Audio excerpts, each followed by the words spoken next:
Bismillahirrahmanirrahim. Assalamu alaikum students. 9th class. Today we are going to start the next topic of unit number 7. We have started the unit number 7, that is properties of matter, and today's topic is the fourth state of matter, that is plasma. कि हम आज के topic में हम fourth state of matter को discuss करेंगे। Previous lecture में जब हमने इंट्रोडक्शन इस चैप्टर का पढ़ा था, जिनमें हमने मैटर और उसकी प्रॉपर्टीज़ पढ़ते हुए 3 स्टेट ऑफ मैटर यानी सॉलिड, लिक्विड और गैस को डिस्कस किया था। तो ये तीनों स्टेट जो है वो हम प्रीवियस क्लासेस में भी आप लोग जो है वो पढ़ के आए हुए हो कि मैटर जो है वो एग्जिस्ट करता है इन द 3 स्टेट। लेकिन 9th क्लास फिज़िक्स में आप एक फोर्थ स्टेट ऑफ मैटर को भी स्टडी करोगे, that is called the plasma. कि जिस तरह हमने करैक्टरिस्टिक पढ़ी थी तीनों स्टेट्स की, सॉलिड, लिक्विड और गैस को, वो उनकी शेप कैसी होती है, उनका वॉल्यूम कैसा होता है, इसी तरह प्लाज्मा जो है वो किस फॉर्म में मौजूद होता है और किस तरह से प्रोड्यूस होता है और क्यों हम जो है वो इसे मैटर की फोर्थ स्टेट कहते हैं, उसको हम जो है वो आज देखेंगे इधर। तो plasma is the fourth state of matter in which matter exist in ionic form. कि मैटर जब आइंस में कन्वर्ट हो जाए तो उसे हम प्लाज्मा बोलेंगे। आइंस क्या होते हैं, ये आपने केमिस्ट्री में टर्म्स पढ़ी होंगी कि जब किसी एटम में से इलेक्ट्रॉन रिमूव कर दिए जाएं तो बाकी क्या बचते हैं, प्रोटॉन्स, और प्रोटॉन्स कैरी करते हैं पॉजिटिव चार्ज को। तो इस तरह से इलेक्ट्रॉन्स का और प्रोटॉन्स का अलग अलग होना बनाता है negative ions and positive ions. तो मैटर जो है अगर स्प्लिट अप हो जाए into positive and negative ions तो इस स्टेट ऑफ मैटर को हम बोलते हैं प्लाज्मा। तो डेफिनेशन क्या होगी कि plasma is the fourth state of matter in which matter exist in the ionic state. अब किस तरह से कन्वर्ट होता है इसको हम यहाँ पे छोटी सी एग्जांपल लेते हैं कि कोई भी हमने गैस ली, उसको किसी सिलेंडर में जो है वो बंद किया, ठीक है, इन द क्लोज सिलेंडर। अब गैस के मॉलिक्यूल्स रहते हैं in the continuous motion, move करते हुए वो कोलाइड करते हैं with the walls of the cylinder, also with one another, move करते रहते हैं। और अगर हम जो है वो इनको, इस गैस को हीट करना शुरू करते हैं, गैस का टेम्परेचर इंक्रीज़ होगा, मॉलिक्यूल्स की एनर्जी इंक्रीज़ होती जाएगी। ये इंक्रीजिंग एनर्जी वाले मॉलिक्यूल जो हैं वो तेज़ी से मूव करना शुरू कर देंगे, इनकी मूवमेंट क्या हो जाएगी, बहुत फास्ट। जब ये तेज़ी से मूव करेंगे तो एक दूसरे के साथ तेज़ी से टकराएंगे और जो वॉल्स ऑफ द सिलेंडर के साथ तेज़ी से टकराएंगे। इस रिज़ल्ट में दे गेट टेयर ऑफ, ये फट जाएंगे। फटने का मतलब क्या है कि इनमें से इलेक्ट्रॉन जो हैं वो अलग हो जाएंगे, इलेक्ट्रॉन निकल जाएंगे। इतनी ज़्यादा एनर्जी होगी कि इलेक्ट्रॉन जो है वो एक्साइट होकर अपने एटम को छोड़ देंगे, मॉलिक्यूल को छोड़ देंगे, बाकी रह जाएंगे पॉजिटिव चार्ज, पॉजिटिव आयन। तो इस तरह से मैटर का स्प्लिट अप होना into positive and negative ions, तो ये प्रोड्यूस करता है फोर्थ स्टेट ऑफ मैटर, जिसको हम प्लाज्मा कहते हैं। तो ये मोस्टली प्रोसेस होता है डिस्चार्ज ट्यूब्स में, फ्लोरेसेंट ट्यूब्स में, बल्ब्स में गैसेस फिल होती हैं। जब उनका टेम्परेचर जो है वो बहुत ज़्यादा हो जाता है तो वो कन्वर्ट हो जाती है थर्ड स्टेट ऑफ मैटर से फोर्थ स्टेट ऑफ मैटर।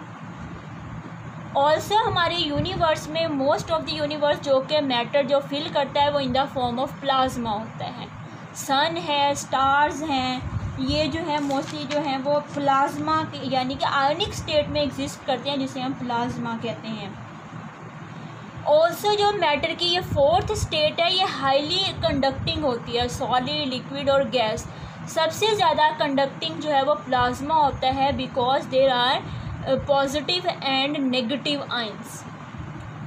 ये इलेक्ट्रिसिटी के बहुत अच्छे कंडक्टर होते हैं, इलेक्ट्रिसिटी इनमें बहुत जल्दी जो है वो फ्लो करती है, पास करती है। तो ये हमने मैटर की जो है वो फोर्थ स्टेट जो डिस्कस की, इसकी प्रॉपर्टीज़ देखी और प्रोसेस देखा किस तरह से मैटर जो है वो कन्वर्ट होता है इन द आयोनिक स्टेट। अब नेक्स्ट जो है वो 2 डेफिनेशंस हैं, टर्मिनोलॉजीज़ हैं, उनको हम जो है वो डिस्कस करेंगे।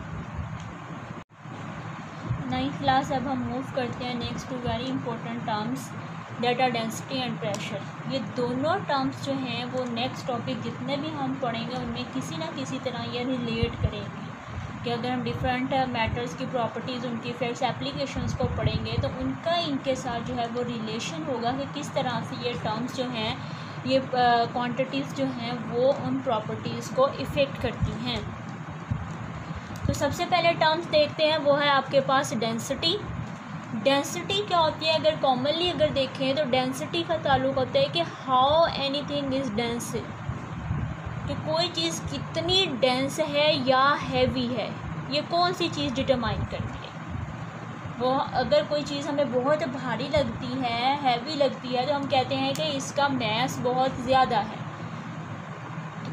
क्या होता है कि अगर हम दो चीज़ों को कंपेयर करें कि आयरन है, कोई मेटल है आयरन, और वुड है, दोनों में से कौन सी चीज़ हैवी है, हम जब तक दोनों को कंपेयर करके या डिफरेंट जो भी हमने करैक्टरिस्टिक पढ़ी होती हैं उनके हिसाब से उनको कंपेयर करके करैक्टरिस्टिक से फिर हम बता सकते हैं कि कौन सी चीज़ जो है वो हैवी है।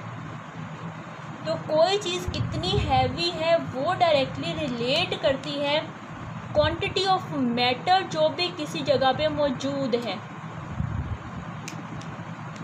तो फॉर एग्ज़ाम्पल कि किसी जगह पे आपने, फॉर एग्ज़ाम्पल ये आपके पास कोई क्यूब है, इसके अंदर कितना क्वांटिटी ऑफ मैटर इसका आल्डा मैस, कितना मैस मौजूद है वो डिटरमाइन करेगा कि ये कितना डेंस है। तो डेंसिटी क्या होती है कि density of a substance is mass per unit volume, कि किसी भी सब्सटेंस की डेंसिटी क्या होती है कि किसी जगह पे उसका कितना मैस मौजूद है वो उसकी क्या होगी, डेंसिटी होगी। डेंसिटी का फॉर्मूला क्या होगा, मैस पर यूनिट वॉल्यूम, कि अगर इस क्यूब का वॉल्यूम V है और इसके अंदर जो है वो कोई आपने आयरन भरते जा रहे हो, पहले आपने जो है वो इसमें सिर्फ इतना आयरन है, वो ये कम हैवी होगा, इसकी डेंसिटी क्या होगी, कम होगी। लेकिन आप इसको फुली भर दो आयरन का, ये पूरा क्यूब जो है वो आयरन का बना हुआ है, तो ये डेंस होता जाएगा।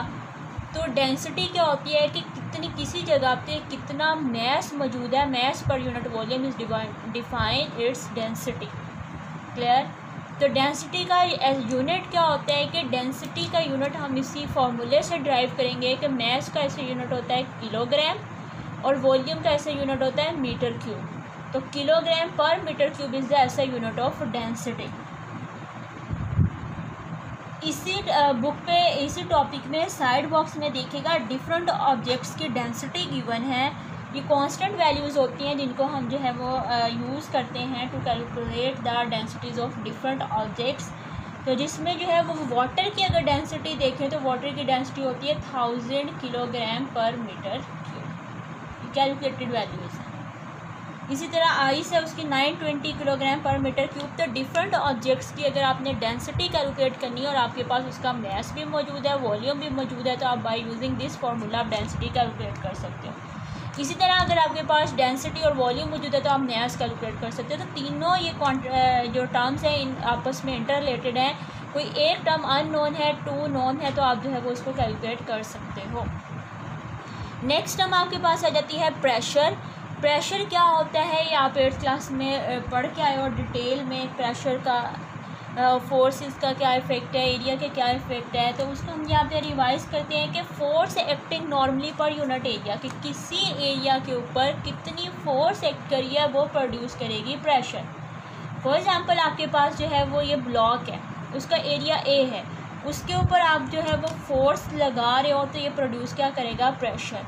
और यहाँ पे एक वर्ड है नॉर्मली। नॉर्मली का मतलब होता है परपेंडिकुलरली, बिल्कुल इस तरह से सीधा, कि अगर आपके पास कोई एरिया A है इस तरह से, उसके ऊपर आप इसके साथ जो फोर्स लगा रहे हो ये, तो ये प्रोड्यूस करेगा प्रेशर को। तो प्रेशर आपके पास क्या होता है, फोर्स पर यूनिट एरिया। अब हम रिलेशन देखते हैं कि फोर्स का इंक्रीज़ और डिक्रीज़ करने से प्रेशर पे क्या होगा और एरिया के क्या होता है। कि जितना किसी चीज़ पे आप फोर्स जितनी ज़्यादा इंक्रीज़ करते जाएंगे उतना प्रेशर भी क्या होता जाएगा, ज़्यादा होता जाएगा। फॉर एग्जाम्पल इस ब्लॉक पे पहले जो है वो आप 10 न्यूटन की फ़ोर्स लगा रहे हो, तब इसका प्रेशर, और आपने फोर्स को इंक्रीज़ करते जा रहे हो 1000 न्यूटन कर दी, तब इस के ऊपर प्रेशर क्या होगा, ज़्यादा होगा। जैसे आप किसी को पुश कर रहे हो, आपने किसी सेकंड पर्सन को पुश किया, आपने स्लो से किया तो वो थोड़ा उसके ऊपर उसको प्रेशर फील होगा, लेकिन आप एकदम से ज़्यादा फोर्स लगा कर उसको पुश करोगे तो वो उसको प्रेशर जो है वो ज़्यादा फील होगा। तो जितनी ज़्यादा फोर्स होगी उतना ही ज़्यादा क्या होगा, प्रेशर होगा। अब हम एरिया का देखते हैं कि एरिया का प्रेशर पे क्या इफ़ेक्ट होता है।